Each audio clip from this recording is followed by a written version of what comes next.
좌우에 계신 분들과 함께 인사 나누시겠습니다. 샬롬. 오늘 아침에 특별히 우리 찬양대의 찬양이 정말 은혜로운 시간입니다.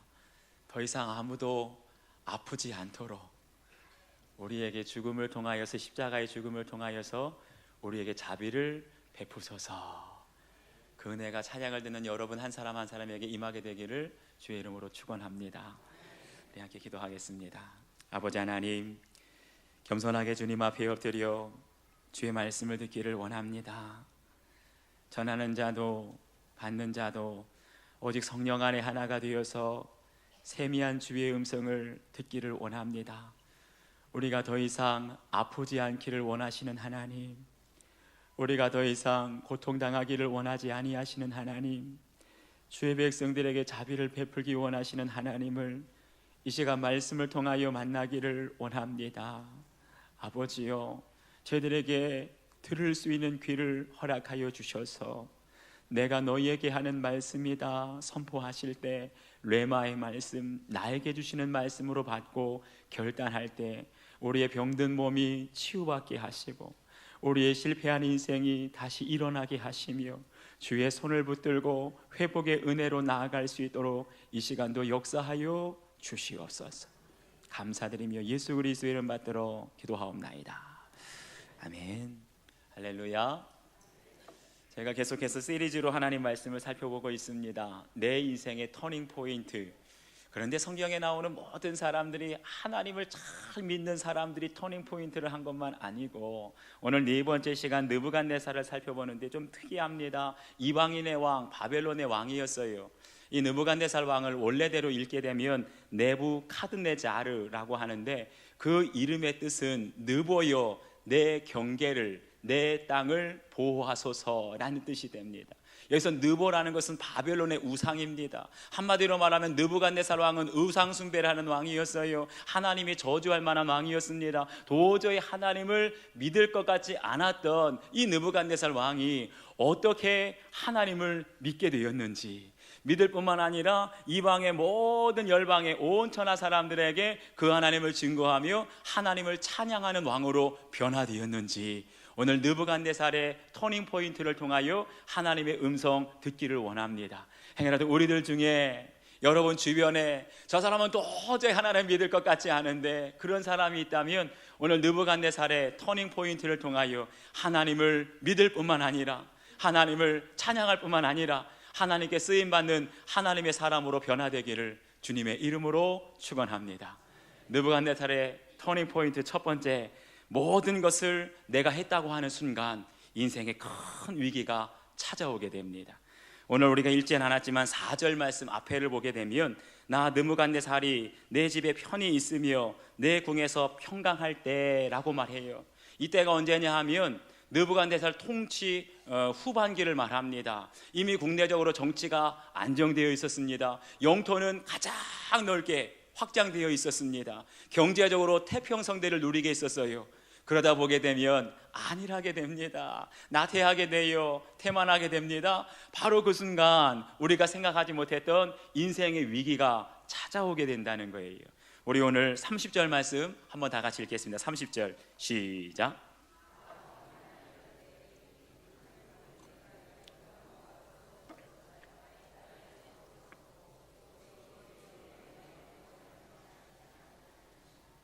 아멘.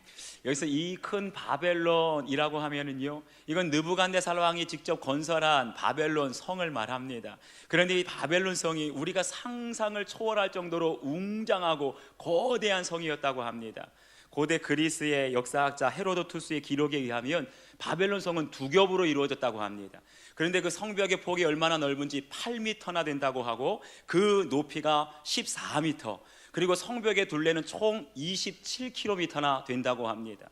폭이 얼마나 넓었는지 이 8m 넓이에 4마리의 말이 끄는 마차가 달릴 정도로, 그러니 그 성을 보는 사람마다요, 그 웅장함에 압도가 될 정도로 그 성이 위대하고 거대했다고 합니다. 뿐만 아니라 이 앞절에 29절을 보게 되면 왕궁 지붕 위에서 거닐 때라는 말이 나와요. 이 왕궁의 지붕이라는 것은 느부갓네살 왕이 지었던 공중 정원을 가리킨다고 합니다. 이 공중정원은 느부갓네살의 왕비였던 아미티스 왕비를 위해서 특별히 선사한 선물인데요, 이 아미티스는 메대의 공주였습니다. 메대는 산이 울창하고 나무가 울창하고 꽃이 만발하는 그러한 곳인데, 바벨론은 사막의 한가운데 세워진 성이었어요. 사방을 둘러봐도 나무도 없고 꽃이 없습니다. 그런 고향을 그리워하는 아미티스 여왕을 위해서 인공산을 쌓기 시작합니다. 인공 정원을 쌓기 시작해요. 그런데 가로와 세로가 자그마치 400m, 높이가 105m. 1부 때도 아무도 안 놀라시더니 2부 때도 아무도 안 놀래. 사막 한가운데 가로 세로 400m, 높이 105m, 오늘날로 말하면 30층 높이의 인공 정원, 산을 세운 겁니다. 거기에 나무가 가득 채워지게 그 꼭대기야까지 꽃이 만발할 정도로 만들게 된 거예요. 여러분, 지금이야 펌프 기술이 발달돼 가지고 105m까지 물을 끌어올릴 수 있었지만, 이 당시는요, 오늘날로 보면 2500년 전입니다. 어떻게 물을 끌어올렸을까? 어떻게 그 105m 위에다가 그 나무가 꽃이 만발하게 하였을까? 그래서 고대 그리스 사람들은 공중 정원을 바라보면서 세계 7대 불가사의다. 그런데 그 공중정원에 105m 위에 서게 되면은요, 바벨론 성이 다 보이게 됩니다. 세계 각곳에서 온 사람들이 바벨론의 왕 느부갓네살 왕을 찬양합니다. 경배합니다. 다 우러러보게 되는 거예요. 그런데 그 위에서 모든 사람과 바벨론 성을 바라보면서 느부갓네살 왕이 이렇게 스스로 고백합니다. 이 큰 바벨론은 내가 능력과 권세로 건설하여 나의 도성으로 삼고 이것으로 내 위엄의 영광을 나타낸 것이 아니냐 말하고 있어요. 이게 뭡니까? 우리가 그냥 지나칠 수 있지만 가만 살펴보게 되면 이 한 구절 안에 느부갓네살 왕이 얼마나 교만한지를 알 수가 있어요. 가장 교만한 사람의 특징이 무엇입니까? 내 힘이 아니고는 아무것도 안 되고, 내가 아니고는 아무것도 할 수 없다고 생각하는 사람이 가장 교만한 사람입니다. 여기 말씀을 보니까 3번씩이나 내 스스로, 내 힘으로, 내 영광을 위해서 나타냈다고 말해요. 내 능력과 권세로 이 성을 내 도성으로 삼고 내 위엄과 영광을 나타냈도다. 다시 말하면 뭡니까? 안하무인격인 사람 아닙니까? 안하무인 같은 사람은요, 이 세상에 자기밖에는 아무도 보이지 않는 사람입니다. 세상의 모든 사람, 나보다 높은 사람도 없고 나보다 잘난 사람도 없고, 이 세상 모든 사람이 내 밑에 보이는 거예요. 나보다 못하게 보이는 거예요. 하찮게 보이는 겁니다. 바로 그것이 이 세상 가장 무서운 교만병입니다. 사랑하는 여러분, 우리 인생에 우리가 가장 주의하고 경계해야 될 때가 언제인 줄 아십니까? 무엇인가 내 힘으로 해냈다고, 내 힘으로, 내 손으로, 내 스스로 해냈다고 생각하는 순간, 바로 그 순간이 인생의 가장 큰 위기라는 것을 여러분 명심하시기 바랍니다. 어느 때 보게 되면 사람들이 유난히 우리를 칭찬할 때가 있습니다. 높여줄 때가 있어요. 세상 말로는 비행기를 태운다 그러지요. 그냥 비행기 타는 게 아니라 말로 우리를 띄워줄 때가 있습니다. 그때 그냥 아무 생각 없이 그 말하는 대로 붕붕 비행기를 타고 떠오르게 되면 곧바로 추락하게 됩니다. 위기예요. 사랑하는 여러분, 우리의 인생에 때로는 모든 것들을 내 힘으로, 내 생각으로, 내 능력으로 모든 것들을 했다고 하는 순간 사단이 우리의 마음속에 틈탄다는 것을 기억하시기 바랍니다. 지난 목요일이었어요. 저희 교회에서 안양로에 서부시찰을 하게 되어서 많은 목사님들, 장로님들 약 50여 분이 저희 교회를 방문하고 예배를 드렸습니다. 예배를 드리고 나서 오랜만에 오시고 성전 건축하고 처음 오신 장로님들, 목사님들이 저희 교회를 한번 살펴보신다고, 둘러보신다고 저기 1층부터 2층, 우리 본당 4층까지 다 둘러보시면서 한마디씩 하십니다. 교회가 너무나 아름답다고. 처음에 왔을 때는 잘 몰랐는데 구석구석 살펴보니까 신경을 참 많이 쓰시고 정말 규모 있게 꼭 필요하게 교회를 너무나 잘 졌다는 거예요. 근데 마지막에 어떤 목사님 한 분이 저한테 그러시더라고요. 목사님, 수인중앙교회가 너무나 부럽습니다. 그리고 거기서 끝났으면 좋겠는데 한마디를 더 해요. 저는 김진 목사님이 너무나 부럽습니다. 그러더라고요. 갑자기 저를 막 공중에 붕붕 뜨는 거예요. 저도 갑자기 비행기 탄 것처럼 막 하늘로 날아 올라갈 것 같았었는데, 뿔싸. 그때 제 마음이 철렁 내려앉으면서 하나님께서 떠오르게 하시는 말씀이 있었습니다. 그런즉 선줄로 생각하는 자는 넘어질까 조심하라. 손들러 생각한 자는 넘어질까 조심하라. 제가 회개했어요. 마음으로 그 자리에서 무릎 꿇었습니다. 하나님, 제가 한 건 아무것도 없습니다. 이 교회를 세우신 분은 하나님이십니다. 성도들을 보내주시는 분은 하나님이십니다. 지금까지 이 교회를 통해서 역사하시는 분은 오직 하나님 한 분밖에 없는 줄 믿습니다. 그래서 제 마음속에 제가 평소에 정말 좋아하는 찬양, 복음성가 한 곡이 떠올랐어요. 나를 지으신 이가 하나님, 나를 부르신 이가 하나님, 나를 보내신 이도 하나님, 나의 나 된 것은 다 하나님 은혜라. 아멘이십니까? 우리가 나의 나 된 것은 하나님의 은혜고, 오늘의 우리의 가정에 있는 것도 하나님의 은혜고, 오늘의 우리 교회가 있는 것 전적인 하나님의 은혜인 줄 믿습니다. 하나님의 은혜가 아니고 내 스스로, 내 힘으로, 내 능력으로 한 것 아무것도 없어요. 그렇게 생각하는 순간 넘어집니다. 추락합니다. 하나님께서는 우리가 매 순간 삶 속에 하나님, 내가 오늘 살게 된 것도 하나님의 은혜이고, 내 직장, 내 사업장, 내 지위, 내 건강, 내 명예, 모든 것 하나님의 은혜인 줄 믿습니다. 그럴 때 하나님께서 기뻐하시고 그러한 사람은 하나님이 진실로 축복하여 주실 줄 믿습니다. 두 번째, 느부갓네살의 터닝 포인트는요, 하나님께서 교만한 자를 강권적으로 낮추실 때 오게 된 줄 믿습니다. 우리 33절 말씀 한번 다시 읽겠습니다. 33절 시작.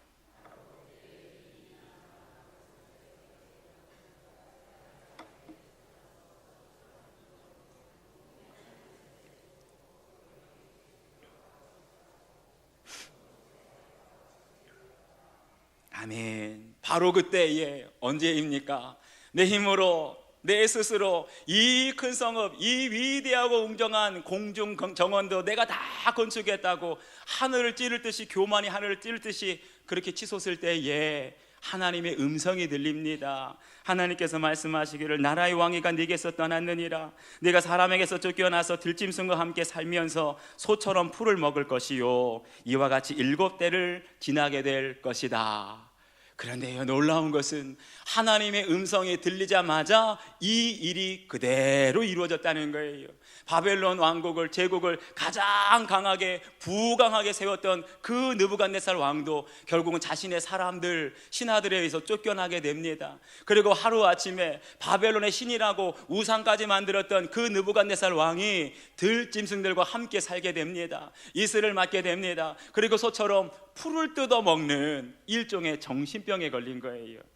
정신병 중에 라이켄트로피라고 하는 병이 한 가지 있다고 합니다. 이 병은 어떤 병이냐면 자기 자신을 늑대라고, 자기 자신을 이라고 생각하는 그런 병이라는 거예요.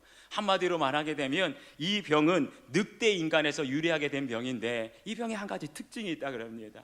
이 라이켄트로피라고 하는 일종의 수광병이라고 하는데, 이 병에 걸리게 되면은요, 자신의 외모에 대해서 아무런 신경도 안 쓰게 된다는 거예요. 머리털이 잘라서 독수리 털처럼 되든지, 손톱과 발톱이 새의 발톱처럼 거칠게 삐죽삐죽 자라든지 전혀 신경을 안 쓴다는 거예요. 뿐만 아니라 이 수광병에 걸리게 되면 짐승처럼 우는 사람도 있습니다. 어떤 사람은 늑대 소리를 내고 어떤 사람은 고양이 소리를 내기도 합니다. 뿐만 아니라 동물처럼, 짐승처럼 기어다니기도 하고, 가장 심각한 것은 짐승이 먹는 음식을 주워서 먹게 된다는 거예요. 정신의학자들은 그런 환자들을 만나서 상담을 하면서 이런 결론을 내렸습니다. 왜 수광병에 라이켄트로피라고 하는 증상이 나타나게 되는가? 우리의 마음속에 욕구가 있다는 거예요. 동물처럼, 짐승처럼 나보다 더 강한 힘을 갖고 싶다고. 예를 들면 호랑이처럼, 사자처럼, 늑대처럼 나도 늑대인간 같은 초월적인, 그런 초인적인 능력을 갖고 싶다고. 그럴 때 이 수광병에 걸리게 된다는 거예요. 그런데 오늘 보십시오. 느부갓네살 왕은 좀 달랐습니다. 그는 절대적인 권력을 가지고 있는 사람이었어요. 남부럽지 않은 모든 부경화를 누리고 있는 사람이었습니다. 그런데 그런 사람이 하루아침에 왕좌에서 쫓겨나고 짐승처럼, 소처럼 풀을 뜯어먹는 사람이 되었어요. 이것은 단순한 정신병이 아니라 하나님의 뜻이고 하나님의 계획하심이 있는, 하나님께서 광야의 훈련 학교로 느부갓네살을 인도하신 줄 믿습니다. 사무엘상 2장을 보게 되면 우리에게 말씀하십니다. 하나님은 우리를 낮추기도 하시고 높이기도 하시며, 하나님은 우리를 부하게도 하시고 가난하게도 하시며, 하나님은 우리를 죽이기도 하시고 살리시는 하나님이신 줄 믿습니다. 하나님께서 우리를 강권적으로 낮추실 때, 하나님께서 우리를 강권적으로 가난하게 하실 때, 우리의 가지고 있는 모든 것들을 거두어 가실 때는요, 반드시 하나님의 뜻이 있음을 믿으시기 바랍니다. 32절을 보면 그 뜻을 이렇게 말합니다. 이와 같이 7대를 지내서 지극히 높으신 이가 사람의 나라를 다스리시며 자기의 뜻대로 그것을 누구에게든지 주시는 줄을 알기까지 이르리라. 아멘이십니까? 하나님께서 우리를 낮추시는 건 다른 것 아니에요. 이 세상의 모든 나라를 하나님께서 다스리신다는 것, 그리고 그 나라를 하나님께서 원하시는 사람에게 주시기도 하시고, 하나님의 뜻을 깨닫지 못하는 사람에게 거두어 가신다는 것을 깨닫도록, 그것을 깨닫지 못하는 사람에게 낮추시고 가난하게 하시고 질병을 통하여 낮추시는 줄 믿습니다. 사랑하는 여러분, 우리가 이 땅에 살아가다 보면 때로는 불가항력적으로 내 의지와는 상관없이 낮아질 때가 있어요. 낮추실 때가 있어요. 그럴 때는 여러분 빨리 깨달으시길 바랍니다. 그냥 모든 걸 잃어버리는 것 아닙니다. 내 재산이 그냥 날아가는 것 아니에요. 하나님께서 강권적으로 우리의 인생에 개입하여 주셔서 우리를 낮춰주시고 우리를 하나님의 훈련 학교로 인도하시는 줄 믿으시기를 바랍니다. 그 훈련 학교로 인도하시는 이유는 다른 것 아니에요. 하나님은 아무것도 없는 우리의 인생에 모든 것을 주실 수 있는 하나님이신 줄 믿습니다. 그런데 동시에 하나님은 우리에게 모든 것들을 주실 뿐만 아니라 거두어 가실 수도 있는 하나님이시라는 거예요. 그것을 깨닫도록 우리를 때로는 낮추시고, 우리에게 때로는 실패의 아픔을 주시고, 때로는 우리에게 질병을 통하여 약하게 하신다는 거예요. 왜 낮아지게 하시겠습니까? 높은 곳에 있을 때는 낮은 곳에 있는 소중한 것들을 못 보고 지나칠 때가 많이 있습니다. 왜 우리를 가난하게 하시겠습니까? 부유할 때는 돈이 전부인 줄 알았는데 가난하게 되면 그때에서야 비로소 깨닫습니다. 돈보다도 더 소중한 것이 우리의 인생에 있다는 것을 깨닫게 하기 위해서. 왜 하나님께서 우리를 병들게 하십니까? 하나님께서 우리를 병들어 약하게 하시는 건 다른 것 아니에요. 건강할 때는 건강이 당연한 건 줄 알았는데 아파 보면 압니다. 건강이 얼마나 하나님의 큰 선물이고, 건강이 얼마나 큰 하나님의 축복이고 은혜였는가를 깨닫게 되는 줄 믿습니다. 왜 하나님께서 우리를 실패하게 하시고 우리의 모든 사업장을, 우리의 모든 직장을 거두어 가십니까? 다른 것 아니에요. 성공할 때는 내 힘으로 되는 줄 알았어요. 직장에서 승승장구할 때는 내가 잘나서 내가 열심히 일해서 그런 줄 알았어요. 그런데 실패해 보면 압니다. 내가 성공한 것도, 내가 승진한 것도 오직 하나님의 은혜였기에 그 소중한 것들을 깨닫도록 하시기 위해서 때로는 우리를 낮추시고, 때로는 우리를 가난하게 하시고, 우리의 건강을 거두어 가시고 실패의 고통스러운 자리로 우리를 이끄시는 줄 믿습니다. 사랑하는 여러분, 혹시 여러분들 중에 느부갓네살처럼 하나님께서 낮추시는 성도 있습니까? 이스라엘 백성들처럼 광야의 훈련 학교로 하나님 보내시는 성도들이 있습니까? 지금 내가 가진 것들을 빼앗기고 내가 가지고 있는 건강과 재산을, 지혜와 명예와 능력을 하나님이 다 거두어 가셔서 내가 가장 낮은 곳에 거하시는 분이 계시다면 느부갓네살을 보시기 바랍니다. 깨닫게 될 때에 이 모든 것들을 주신 분도 하나님이시고 이 모든 것들을 거두어 가신 분도 하나님이신 줄 믿습니다. 그것을 깨닫고 우리의 입술로 고백하는 순간 바로 그때가 우리의 모든 광야의 고난학교, 하나님께서 낮춰주시는 이 모든 자리를 졸업하는 시간이 되어질 줄 믿습니다. 마지막 세 번째, 느부갓네살의 터닝 포인트는요, 하나님을 바라보게 될 때 우리의 잃어버린 모든 것을 되찾게 됩니다. 우리 34절 말씀 한번 다시 읽겠습니다. 34절 시작.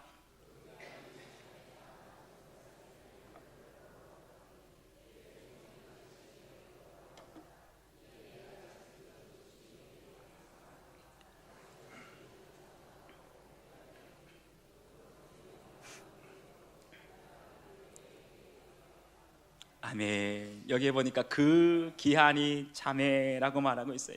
다시 말하면 하나님께서 7년 동안 더 이상도 아니고 덜 짧게도 아니고 느부갓네살에게 7년의 기한을 정했습니다. 그 7년 기간 동안 독수리와 같이 머리털이 자랄 것이고, 그리고 이슬을 맞게 될 것이고, 소처럼 풀을 뜯어 먹게 될 것이다. 7년 동안 고난의 시간을 정하셨습니다. 수치스러운 시간을 정하셨어요. 가장 낮아지는 7년의 시간을 정하셨습니다. 하나님께서 정하신 시간은 우리가 아무리 발버둥 치고 힘쓴다 할지라도 벗어날 수가 없어요. 하나님의 정하신 때가 차야만 우리의 모든 무거운 멍에가 벗어지게 될 줄 믿습니다. 하나님께는 반드시 정하신 기한이 있어요. 제가 어제 이 말씀을 묵상하다가 참 은혜를 많이 받았습니다. 사랑하는 여러분, 이 땅의 고난 중에, 고통 중에, 슬픔 중에, 절망 중에 있는 성도들, 오늘 이 말씀이 복음이 되시기를 축원합니다. 하나님께는 반드시 정하신 기한이 있는 줄 믿으시기 바랍니다. 군대에 가 있는 우리 자녀들 가장 기뻐할 때가 언제인 줄 아십니까? 군 복무의 기한이 다 차서 제대하게 될 때 뛰며 기뻐할 줄 믿습니다. 오랫동안 병원에 입원한 환우들이 있어요. 아무리 퇴원하고 싶어도 회복되지 않으면 퇴원할 수가 없습니다. 그런데 그런 장기 환자들이 이제 치료의 기간이 다 채워지고 모든 입원의 기간이 채워져서 퇴원하게 될 때 기뻐하며 하나님께 영광을 돌리게 될 줄 믿습니다. 저희들 중에 빚진 성도들 많이 계시지요? 아파트 사시면서. 저도 사실은 빚진 사람, 빚진 목사입니다. 우리 새성전을 지면서 물론 제가 개인적으로 빚지진 않았지만 대표자이기 때문에 제 명의로다가 빚을 많이 졌어요. 그래서 저는 빚진 성도들의 마음을 압니다. 우리 빚진 사람들 어느 날만 손꼽아 기다립니까? 하나님, 빚 갚는 날이 속히 오게 하여 주시옵소서. 빚을 다 갚는 날, 우리 인생의 무거운 짐이 멍에가 다 벗겨지는 것 아닙니까? 그때 기뻐 뛰게 될 줄 믿습니다. 제가 성도님들께 약속합니다. 우리 교회에 건축하면서 생긴 모든 부채, 빚을 다 갚게 되는 날, 제가 여기 성도님들 다 모인 자리에서 춤을 추겠습니다. 할렐루야. 다 들으셨으니까 제가 약속을 지킬 거예요. 그만큼 기쁘다는 거예요. 빚을 갚게 되고, 병이 고쳐지게 되고, 군 복무가 다 맞춰지게 되고, 하나님의 기한이 차게 되면 모든 멍에가 벗겨지게 되고, 모든 어둠이 떠나가게 되고, 슬픔과 절망이 떠나가게 될 줄 믿습니다. 사랑하는 여러분, 기한이 있어요. 지금 보기에는 끝이 없을 것 같고, 도저히 우리의 고통, 우리의 절망, 우리의 답답한 이 현실이 도저히 바뀔 것 같지 않은데 명심하세요. 하나님의 정하신 기한이 있는 줄 믿습니다. 그 기한이 차게 되면 지금까지의 모든 상황이 역전이 되어지는 거예요. 오늘 말씀 보니까 기한이 참에 느부갓네살이 비로소 하늘을 우러러 보았다라고 말해요. 하늘을 우러러보았다는 건 무엇입니까? 하늘, 스카이를 보았다는 것이 아닙니다. 하늘에 하나님을 보았다는 거예요. 지금까지 7년 동안 짐승만도 못하게 살아오지 않았습니까? 얼마나 부끄럽게, 얼마나 고통스럽게, 얼마나 굶주리며 슬퍼하며 살았겠습니까? 그런데 그 모든 것들이 자신의 교만 때문이라는 것을 깨닫고 하나님 앞에 엎드리는 겁니다. 하나님의 긍휼하심을 구하면서, 하나님의 용서를 구하면서 엎드려 기도하게 되는 거예요. 그럴 때 하나님께서 그의 영안을 열어주십니다. 영적인 세계가 열려지게 되는 거예요. 지금까지는 세계의 최강대국 바벨론의 왕이었던 자기가 세상의 주권자였고 세상을 다스리는 최고의 왕인 줄 알았어요. 그런데 하나님 앞에 자복하고 하나님 앞에 7년의 고난을 통하여 엎드리며 겸손하게 기도하게 되니까 영적인 세계가 열려집니다. 바벨론의 왕 느부갓네살 왕이 세상의 주권자가 아니라 세상의 모든 것들을 다스리시는 분은 하나님 한 분밖에 없는 줄 믿습니다. 하나님은 느부갓네살 왕을, 그 절대 권력을 가지고 있는 사람을 짐승같이 낮추시기도 하시고, 아무것도 없는 사람에게, 짐승 같은 사람에게 왕권을 다시 회복시켜 주시고, 우리에게 지혜를 주시고 능력을 주시고 죽을 병에 걸렸던 사람들을 다시 고쳐주시고 살려주시는 분, 그분은 하나님 한 분밖에 없습니다. 할렐루야. 그 영적인 세계를 열어주시니까 하나님을 찬양하게 돼요. 내가 지극히 높으신 이에게 감사하며 영생하는 이를 찬양하고 경배하였나니 그 권세는 영원한 권세요 그 나라는 대대에 이르리로다. 할렐루야. 사랑하는 여러분, 우리의 영안이 열리기 전에는, 영적인 눈이 열려지기 전에는 아무리 하나님의 은혜를 받고 하나님의 축복을 받아도 하나님을 찬양할 수가 없습니다. 그런데 교만함이 꺾이고 고난을 통해서 낮아지게 되니까, 짐승처럼 7년을 보내고 나니까 영적인 세계가 열리고 하나님의 주권을 인정하게 됩니다. 그럴 때 하나님을 찬양하게 되는 거예요. 시편 119편 71절을 보면 이렇게 고백합니다. 고난당한 것이 내게 유익이라. 이로 말미암아 내가 주의 율례들을 배우게 되었나이다. 아멘. 이 부분을 쉽게 번역하면 이렇게 돼요. 고난을 당한 것이 오히려 내게 큰 유익이 되었습니다. 왜냐하면 이 고난을 통해서 내가 진실로 살아계신 하나님을 만나게 되었고 하나님의 말씀을 온전히 깨닫게 되었습니다. 할렐루야. 7년의 고난이 없었다면, 7년 동안 낮아지지 않았다면, 7년 동안 짐승처럼 그렇게 비참하게 살지 않았다면 하나님을 알지 못했을 거예요. 하나님의 주권을 깨닫지 못했을 거예요. 그러면 우리는 하나님의 더 큰 신령한 은혜를 경험할 수가 없는 거예요. 고난을 통해서 하나님을 만난 사람들은 이렇게 고백합니다. 고난당한 것이 내게 유익이라. 아멘이십니까? 이 고백을 하게 되니까 놀라운 은혜가 또 부어지게 됩니다. 우리 36절 말씀 다 같이 함께 봉독합니다. 36절 시작.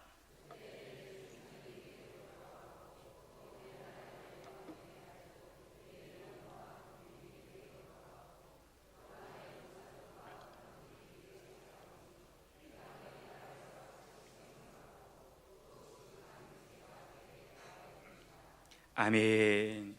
하나님께서는 겸손한 자를 축복하시는 줄 믿습니다.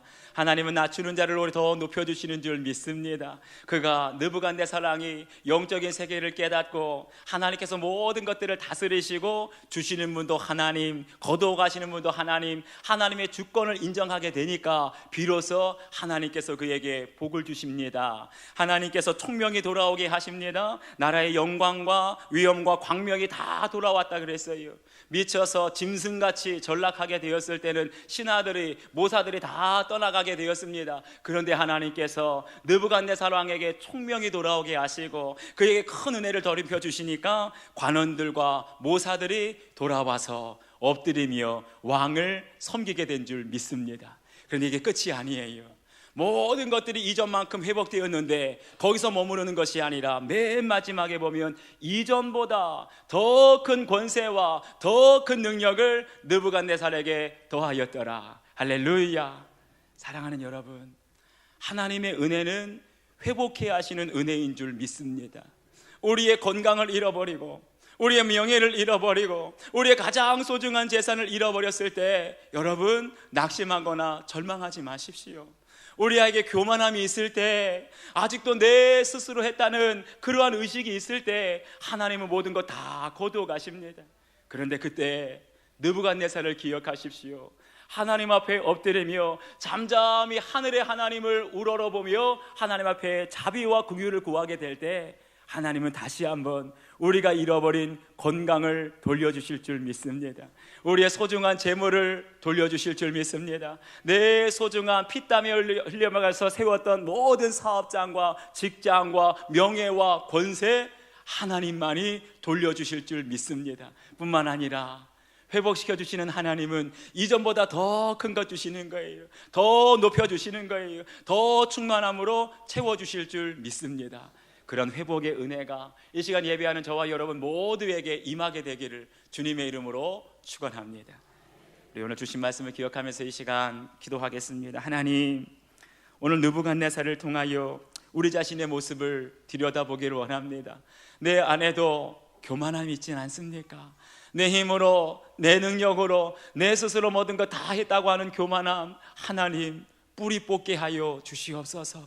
다시 한번 겸손하게 엎드릴 때 내가 왜 낮아졌는가, 내가 왜 가난해졌는가, 나에게 왜 병이 오게 되었는가, 내가 왜 실패하게 되었는가를 깨닫게 하시고 겸손하게 구할 때 우리에게 회복의 은혜를 나리워 달라고 우리 간절한 마음으로 기도하겠습니다.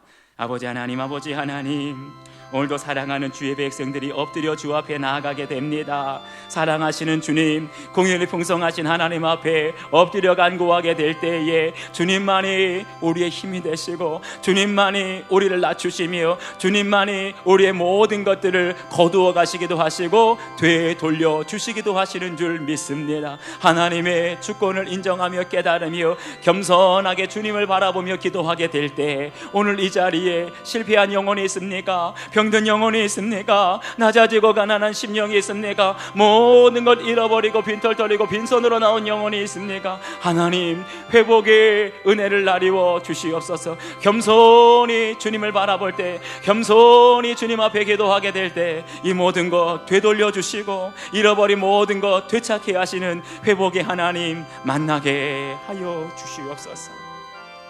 고맙습니다.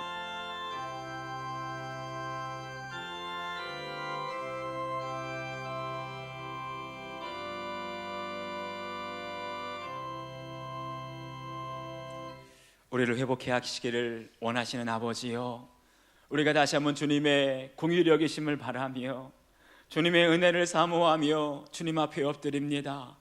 병든 몸 가지고 모든 것 잃어버리고 두 손 들고 나온 성도들이 있습니까? 가장 낮아진 곳에서 실망하며 낙심하며 절망한 가운데 나온 성도들이 있습니까? 하나님, 우리의 버려야 할 것들을, 끊어버릴 것들을 깨닫게 하시고 잠잠히 하늘의 하나님을 바라보며 긍휼을 구하게 될 때, 우리를 회복시키시는 하나님의 놀라운 은혜가 우리에게 건강을, 우리에게 잃어버린 물질을, 우리에게 잃어버린 모든 소중한 것들을 하나님 주님 앞에 되찾을 수 있도록 은혜 내려 주시옵소서. 감사드리며 예수 그리스도의 이름 받들어 기도하옵나이다. 아멘.